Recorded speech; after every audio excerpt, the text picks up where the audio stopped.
এখানে আদা রসুন পেঁয়াজ পেস্ট, সাথে একটু ছেঁচা পেঁয়াজ আর কাঁচামরিচ বাটা এই আছে। তো এখন আমি এইটা কড়াইতে তেল দিলাম।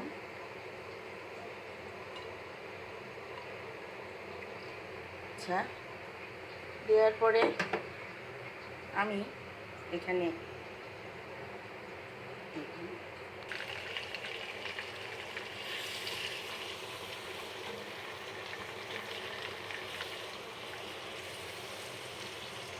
এই তো এটা হচ্ছে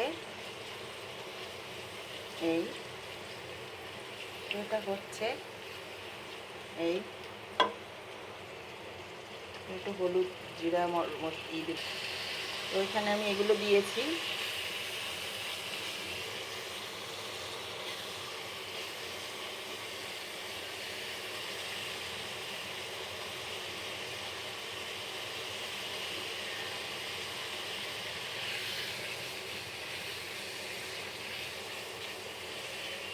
এটা সারা মিশে একটু ভুনবো সুন্দর করে।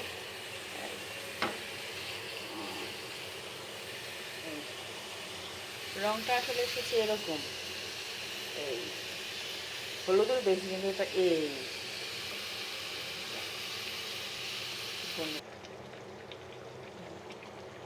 এটা আমি কই মাছ দিয়েছি। এখন কই মাছ হচ্ছে এই আর ওই এটা মাখা মাখা হলে নামিয়ে নেবেন। আলু আছে এর মধ্যে, এই এখানে এই যে আলু, এই আর কিছু না। এখানে কই মাছ, এই এই তো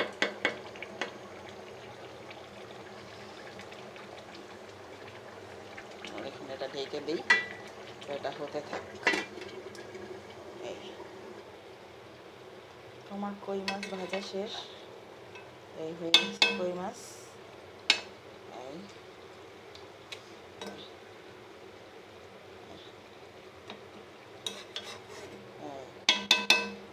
এই হয়ে গেল কই মাছ, এই হয়ে গেল আজকের রান্না কমপ্লিট।